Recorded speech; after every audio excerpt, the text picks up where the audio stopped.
Dedicated to Eastern and Southern Kentucky, this is WYMT Mountain News Weekend Edition.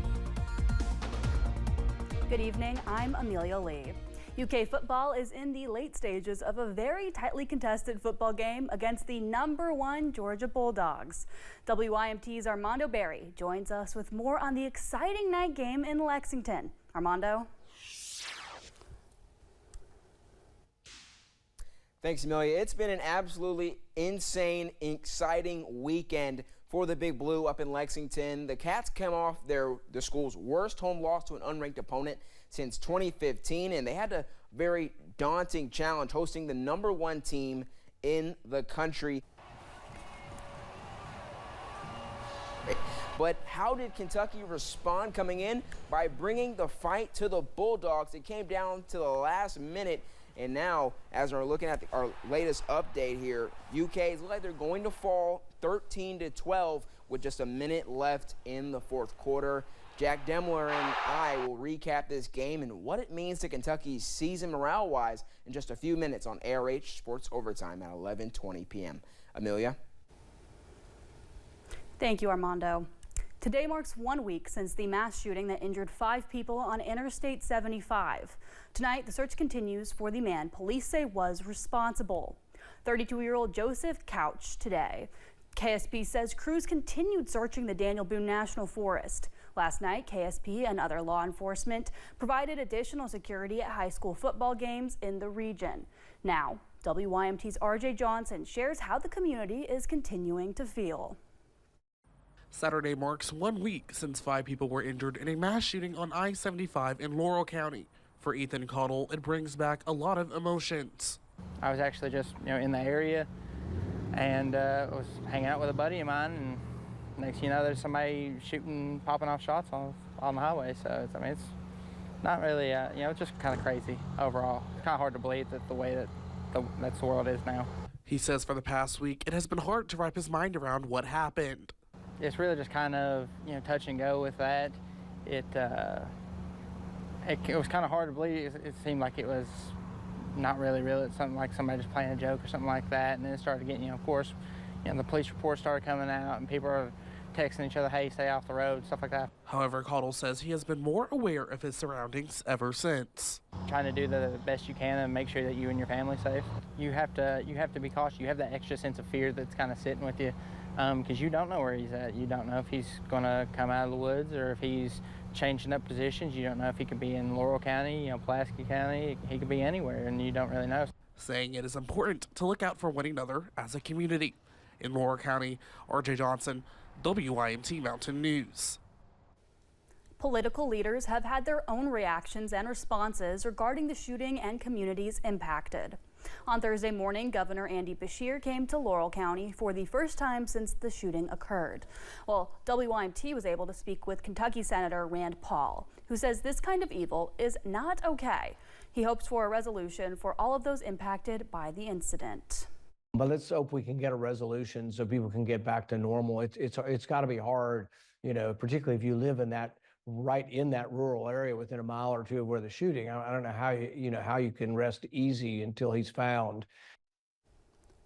As of right now, the search for the suspect is continuing. In a post on Facebook, the Laurel County Sheriff's Office says to let them know if you have any tips, but to continue to stay vigilant, stay aware of your surroundings, and check on your neighbors as the investigation continues. Corbin Independent Schools will reopen on Monday after closing due to the ongoing manhunt. The district administration has put together a plan to keep students and staff safe with help from the Kentucky Center for School Safety, school resource officers, and the Corbin Police Department. Bus routes, school campuses, and extracurricular activities will have increased security precautions put into place. More details on the reopening can be found on our website, WYMT.com. The ongoing search for Joseph Couch has left many Kentuckians on edge. Alyssa Williams sat down with a psychiatrist to learn how people can tackle any fear or anxiety caused by the manhunt. As the search for I-75 shooting suspect Joseph Couch continues, so does the anxiety that many Kentuckians may be feeling as the days continue to add up. I think people are just shocked and It is shocking and disturbing, something so close to home and so random that these people had nothing to do with. Behavioral health specialist Dr. Jonathan Martin lives in London and works in Corbin. He says any fear people have throughout the manhunt is understandable, but there is a fine line between being on high alert and experiencing debilitating anxiety. And I know that that fear is going to be there, but if you start to let it dominate or to preclude you from doing things, then at the end of the day, that's going to end up setting you back way worse. And that's going to be harder to get back from. With some school districts resuming classes, Dr. Martin says staying vigilant is important, but falling back on your normal routines can be beneficial. Trust in the systems that we have built to protect us and to navigate these things.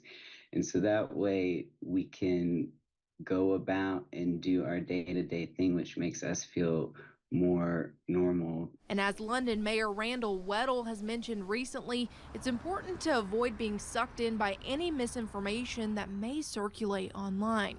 It's okay to pay attention, it's okay to look into it, but I don't think that we need to spend a lot of time in some of these things that aren't substantiated, because it's just going to make us feel worse. It's going to make the situation seem more hazy and more scary, and that anxiety is going to be more ingrained and feel more intense than it needs to be.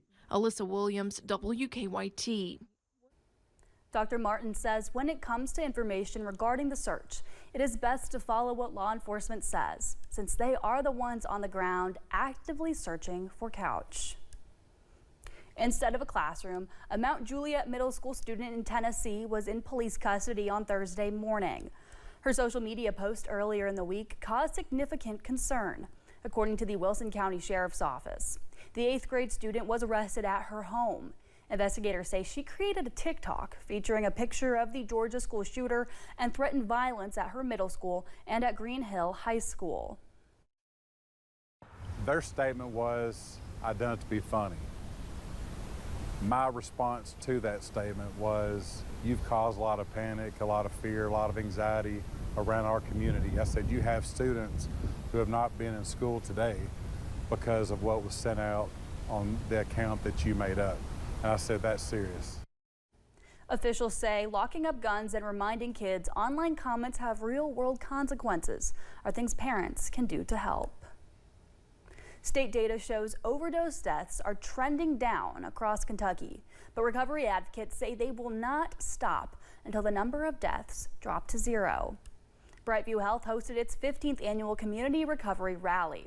The center says these lives lost are a reminder that recovery is important. Today is a day of recognition, remembrance, and celebration. I just love seeing people get clean and sober and be the people that they want to be, because nobody wants to be an alcoholic or an addict. Nobody wants to have mental health issues. There's a reason why we have those barriers, and it's all about supporting and loving on people. Brightview Health says there is hope for people who are in recovery. We'll be right back.